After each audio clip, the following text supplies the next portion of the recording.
ओम नमो भगवते वासुदेवाय। आप सबका प्रभु शरण 78 में बहुत बहुत स्वागत है। शास्त्रों में बताया गया है कि सत्यनारायण व्रत कथा का पाठ करने से व्यक्ति को 1000 यज्ञ करने के बराबर पुण्य फल की प्राप्ति होती है। सत्यनारायण भगवान व्रत कथा में भगवान विष्णु के सत्य स्वरूप के बारे में बताया गया है। इस व्रत का पाठ करने से घर में सुख समृद्धि का वास होता है और भगवान विष्णु की कृपा बनी रहती है। व्रत वाले दिन प्रातःकाल स्नान आदि से निर्वित होकर व्रत का संकल्प लेकर दिन भर निराहार रहकर विष्णु भगवान का ध्यान और गुणगान करना चाहिए। सायंकाल स्नान करके पूजन की तैयारी करें। केले के खंभों पत्तों सहित और आम के पत्तों के वंदनवारों से एक सुंदर मंडप बनाकर एक चौकी पर भगवान सत्यनारायण की प्रतिमा की स्थापना करें। उसके पास ही कलश, गणेश जी और नवग्रह भी स्थापित करें तथा षोडशोपचार से पूजन करें। तत्पश्चात ध्यानपूर्वक भगवान सत्यनारायण की कथा सुने। कथा समाप्त होने पर भगवान के प्रसाद का वितरण करें तथा स्वयं भी ग्रहण करें। आइए सत्यनारायण व्रत कथा का आरंभ करते हैं। एक बार नैमिषारण्य में तपस्या करते हुए शौनकादि ऋषियों ने सूत जी से पूछा, जिसके करने से मनुष्य मनोवांछित फल प्राप्त कर सकता है, ऐसा व्रत कौन सा है? सूत जी ने कहा, एक बार नारद जी ने भी विष्णु भगवान से ऐसा ही प्रश्न किया था। तब विष्णु भगवान ने उनके सामने जिस व्रत का वर्णन किया था वही मैं आपसे कहता हूँ। प्राचीन काल में काशीपुरी में एक अति निर्धन और दरिद्र ब्राह्मण रहता था। वह भूख प्यास से व्याकुल हो यहाँ वहाँ भटकता फिरता था। एक दिन उसकी दशा से व्यथित होकर विष्णु भगवान ने वृद्ध ब्राह्मण के रूप में प्रकट होकर ब्राह्मण का सत्यनारायण व्रत का विस्तार पूर्वक विधान बताया और अंतर ध्यान हो गए। ब्राह्मण अपने मन में श्री सत्यनारायण व्रत करने का निश्चय करके घर लौट आया और इसी चिंता में उसे रात भर नींद नहीं आई। सवेरा होते ही वह सत्यनारायण के व्रत का संकल्प करके भिक्षा मांगने के लिए चल दिया। उस दिन उसे अल्प परिश्रम से बहुत अधिक धन धान्य भिक्षा में प्राप्त हुआ। सायंकाल घर पहुंचकर उसने बड़ी श्रद्धा के साथ श्री सत्यनारायण भगवान का विधि पूर्वक पूजन किया। भगवान सत्यदेव की कृपा से वह थोड़े ही दिनों में धनवान हो गया। वह जब तक जीवित रहा तब तक हर माह श्री सत्यनारायण का व्रत और पूजन करता रहा। देह छोड़ने के बाद वह विष्णु लोक को गया। सूत जी पुनः बोले कि एक दिन वह ब्राह्मण अपने बंधु बांधवों के साथ बैठा ध्यान मगन हो श्री सत्यदेव की कथा सुन रहा था। तभी भूख प्यास से व्याकुल एक लकड़हारा वहां जा पहुंचा। वह भी भूख प्यास भूलकर कथा सुनने बैठ गया। कथा की समाप्ति पर उसने प्रसाद ग्रहण किया और जल पिया। फिर उसने ब्राह्मण से इस कथा के बारे में पूछा तो उसने बताया, ये सत्यनारायण भगवान का व्रत है जो मन वांछित फल देने वाला है। पहले मैं बहुत दरिद्र था, इस व्रत के प्रभाव से ही मुझे ये सब वैभव प्राप्त हुआ है। ये सुनकर लकड़हारा बहुत प्रसन्न हुआ और मन ही मन श्री सत्यनारायण के व्रत और पूजन का निश्चय करता हुआ लकड़ी बेचने के लिए बाजार की ओर चल पड़ा। उस दिन लकड़हारे को लकड़ियों का दुगना दाम मिला। उन्हीं पैसों से उसने केले, दूध, दही आदि पूजन की सारी सामग्री खरीद ली और घर चला गया। घर पहुंचकर उसने कुटुंबियों और पड़ोसियों को बुलाकर विधि पूर्वक भगवान श्री सत्यनारायण का पूजन किया। भगवान सत्यनारायण की कृपा से वह थोड़े ही दिनों में संपन्न हो गया। सूत जी ने फिर कहा, प्राचीन काल में उल्कामुख नाम का राजा हुआ था। वह और उसकी रानी दोनों बड़े धर्मनिष्ठ थे। एक समय राजा रानी भद्रशिला नदी के किनारे श्री सत्यनारायण भगवान की कथा सुन रहे थे कि एक बनिया वहां पर पहुंच गया।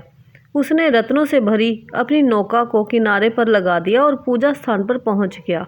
वहां का चमत्कार देख उसने राजा से इसके बारे में पूछा। राजा ने बताया, हम विष्णु भगवान का पूजन कर रहे हैं। ये व्रत सभी मनोकामनाएं पूर्ण करने वाला है। राजा के वचन सुन और प्रसाद पाकर बनिया अपने घर चला आया।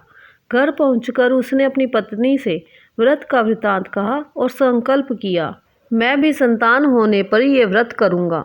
उसकी पत्नी का नाम लीलावती था। सत्यदेव की कृपा से वह कुछ ही दिनों बाद गर्भवती हो गई और 10 महीने पूरे होने पर उसने एक कन्या को जन्म दिया। कन्या का नाम कलावती रखा गया और वह चंद्रमा की कलाओं के समान धीरे धीरे बढ़ने लगी। एक दिन अवसर पाकर लीलावती ने अपने पति को सत्यदेव का व्रत करने की बात याद दिलाई, तो उसने कहा, मैं ये व्रत कन्या के विवाह के समय करूँगा। ये कहकर बनिया अपने कारोबार में लग गया। जब कन्या विवाह के योग्य हो गई तो उसने दूतों द्वारा खोज कराकर कंचनपुर नगर के बनिए के सुंदर, सुशील और गुणवान लड़के के साथ उसका विवाह कर दिया। फिर भी बनिए ने सत्यनारायण का व्रत नहीं किया। इससे श्री सत्यनारायण भगवान अप्रसन्न हो गए। कुछ ही दिनों बाद बनिया अपने दामाद को साथ लेकर समुद्र के किनारे रतनसारपुर में व्यापार करने लगा। एक दिन रतनसारपुर के राजा चंद्रकेतु के खजाने से चोरों ने बहुत सा धन चुरा लिया। राजा के सिपाही चोरों का पीछा कर रहे थे। चोरों ने जब देखा कि सिपाहियों से बचना कठिन है तो उन्होंने राजकोष से चुराए हुए तमाम धन को एक जगह फेंक दिया और स्वयं भाग गए। वहीं बनिए का डेरा था। सिपाही चोरों को ढूंढते हुए उसी जगह पहुंच गए और उन्होंने दोनों बनियों को चोर समझकर पकड़ लिया। राजा ने दोनों बनियों को जेल में डालने का आदेश दिया और उनका सारा धन कोष में जमा कर दिया। श्री सत्यनारायण भगवान के कोप से लीलावती और कलावती भी दुख भरे दिन काट रही थी। एक दिन कलावती भूख प्यास से व्याकुल होकर एक मंदिर में चली गई। वहाँ श्री सत्यनारायण की कथा हो रही थी। वहाँ बैठकर उसने कथा सुनी और प्रसाद लेकर रात होने पर घर पहुँची। माता ने देरी का कारण पूछा तो उसने सब बात कह दी। उसकी बात सुनकर लीलावती को अपने पति की भूल की बात याद आ गई और उसने श्री सत्यदेव के व्रत का निश्चय किया। उसने अपने बंधु बांधवों को बुलाकर श्रद्धापूर्वक कथा सुनी और विनम्र भाव से आर्द्र होकर प्रार्थना की। मेरे पति ने संकल्प करके भी जो आपका व्रत नहीं किया, उसी से आप अप्रसन्न हुए थे। अब कृपा करके उनका अपराध क्षमा करें। लीलावती की प्रार्थना से श्री सत्यदेव प्रसन्न हो गए। उसी रात्रि में श्री सत्यदेव ने राजा चंद्रकेतु को स्वप्न में दर्शन देकर कहा, प्रातःकाल होते ही दोनों बनियों को जेल से छोड़ दो और उनका धन उन्हें लौटा दो, वरना पुत्र पौत्र समेत तुम्हारा राज्य नष्ट हो जाएगा। इतना कहकर भगवान सत्यदेव अंतर्ध्यान हो गए। राजा ने सवेरा होते ही दोनों बनियों की मुक्ति का आदेश दिया, साथ ही उनका धन उन्हें लौटा दिया और सम्मान पूर्वक उन्हें विदा किया। दोनों बनिए आनंदित हो अपनी नौका लेकर घर की ओर चल पड़े।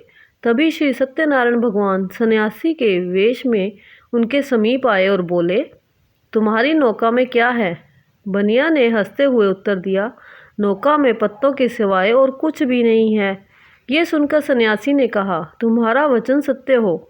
स्वामी के चले जाने पर बनिए ने देखा कि नौका हल्की होकर ऊपर को उठ रही है। उसे बड़ा कौतूहल हुआ और ये देखकर कि नौका में तो सचमुच ही पत्ते भरे हैं, वे बेहोश होकर गिर पड़ा। किंतु दामाद ने कहा, इस प्रकार घबराने से काम ना चलेगा। ये सब उन्हीं स्वामी की करामात है। चलकर उनसे प्रार्थना की जाए तो फिर वैसा ही हो जाएगा। दामाद की बात मानकर बनिया स्वामी के पास पहुंचकर उनके चरणों में गिर पड़ा और बार बार उनसे क्षमा मांगने लगा। उसकी विनीत प्रार्थना से भगवान ने प्रसन्न होकर उसे इच्छित वरदान दिया और अंतर्ध्यान हो गए। बनियों ने नाव के पास जाकर देखा तो वह धन रत्नों से भरपूर थी। तब उन्होंने वहीं श्री सत्यनारायण भगवान का पूजन किया और कथा सुनी। फिर घर की ओर चल दिए। अपने नगर के समीप पहुंचकर बनिए ने लीलावती के पास अपने आने का समाचार भेजा। लीलावती उस समय श्री सत्यनारायण की कथा सुन रही थी। उसने अपनी पुत्री कलावती से कहा, तुम्हारे पति और पिता आ गए हैं, मैं उनके स्वागत के लिए चलती हूँ। तुम भी प्रसाद लेकर शीघ्र ही नदी तट पर पहुँच जाना। कलावती प्रसन्नता के कारण इतनी विमुग्ध हो गई कि वह कथा का प्रसाद लेना भूल गई और तुरंत ही नदी के तट की ओर दौड़ पड़ी। वह ज्यों ही नदी के किनारे पहुंची त्यों ही उसके पति समेत नौका जल में डूब गई। ये देख बनिया हाहाकार करके छाती पीटने लगा। लीलावती भी दामाद के शोक में विलाप करने लगी और कलावती अपने पति के खड़ाऊ लेकर सती होने को उद्यत हुई। तभी आकाशवाणी हुई, हे वणिक, तेरी कन्या सत्यनारायण के प्रसाद का निरादर करके पति से मिलने के लिए आतुर होकर दौड़ी आई है। यदि वह प्रसाद लेकर फिर आए तो उसका पति जी उठेगा। ये सुनकर कलावती घर की ओर दौड़ गई और श्री सत्यनारायण भगवान का प्रसाद लेकर नदी के किनारे आई तो देखा कि उसके पति समेत नौका जल पर तैर रही है। ये देख बनिया भी प्रसन्न हो गया और अपने घर पहुंच गया। वह जब तक जीवित रहा तब तक श्री सत्यनारायण भगवान का व्रत करता तथा श्रद्धापूर्वक कथा सुनता रहा। इसके पश्चात सूत जी बोले, एक समय तुंगध्वज राजा शिकार खेलने के लिए वन में गया हुआ था। वहां उसने देखा कि एक वट वृक्ष के नीचे बहुत से गोप गवाल एकत्रित होकर सत्यनारायण की कथा सुन रहे हैं। राजा ने ना तो सत्यनारायण को नमस्कार किया और ना पूजन स्थल के पास ही गया। गोपगण राजा को देखकर स्वयं प्रसाद लेकर उसके पास आए और प्रसाद राजा के सामने रख दिया। राजा ने प्रसाद की कुछ परवाह ना की और महल की ओर चला गया। राजद्वार पर पहुंचते ही राजा को मालूम हुआ कि उसके पुत्र पौत्र और धन संपत्ति सब नष्ट हो गए हैं। उसे वन की घटना स्मरण हो गई और उसने विचार किया, श्री सत्यदेव के प्रसाद का निरादर करने के कारण ही मुझे ये दुख प्राप्त हुआ है। ये सोचकर राजा पुनः वन में दौड़ गया और सब गोप ग्वालों के साथ मिलकर श्रद्धा और भक्ति के साथ श्री सत्यदेव का पूजन करके प्रसाद ग्रहण किया। इसके बाद वह घर लौट कर आया तो उसके मृत पुत्र पौत्रादि भी जी उठे और नष्ट हुई संपत्ति भी ज्यों की त्यों हो गई। तब से राजा जीवन भर समय समय पर श्री सत्यदेव का व्रत और पूजन करता रहा। बोलो सत्यनारायण भगवान की जय। सत्यनारायण भगवान की आरती। जय लक्ष्मी रमणा श्री जय लक्ष्मी रमणा। सत्यनारायण स्वामी जनपातक हरना। जय लक्ष्मी रमणा। रत्न जड़ित सिंहासन अद्भुत छवि राजे। नारद करत निराजन घंटा ध्वनि बाजे। जय लक्ष्मी रमणा। प्रगट भये कलि कारण द्विज को दर्श दियो। बूढ़ो ब्राह्मण बनकर कंचन महल कियो। जय लक्ष्मी रमणा। दुर्बल भील कठारो जिन पर कृपा करी। चंद्रचूड़ एक राजा जिनकी विपत्ति हरी। जय लक्ष्मी रमणा। दुर्बल भील कठारो जिन पर कृपा करी। चंद्रचूड़ एक राजा जिनकी विपत्ति हरी। जय लक्ष्मी रमणा। वैश्य मनोरथ पायो श्रद्धा तज दीनी। सो फल भोग्यो प्रभु जी फिर स्तुति कीनी। जय लक्ष्मी रमणा। भाव भक्ति के कारण छिन छिन रूप धर्यो। श्रद्धा धारण कीनी तिनको काज सरयो। जय लक्ष्मी रमणा। ग्वाल बाल संग राजा वन में भक्ति करी। मनवांछित फल दीना दीन दयाल हरि। जय लक्ष्मी रमणा। चढ़त प्रसाद सवायो कदली फल मेवा। धूप दीप तुलसी से राजी सत्यदेवा। जय लक्ष्मी रमणा। श्री सत्यनारायण जी की आरती जो कोई नर गावे। बोलो प्रेम सहित गावे। कहत शिवानंद स्वामी कहत हरि हर स्वामी। मनवांछित फल पावे। जय लक्ष्मी रमणा। बोलो जय लक्ष्मी रमणा श्री जय लक्ष्मी रमणा। सत्यनारायण स्वामी जनपातक हरणा। जय लक्ष्मी रमणा। बोलो सत्यनारायण भगवान की जय। जय जय श्री राधे। जय जय श्री राधे।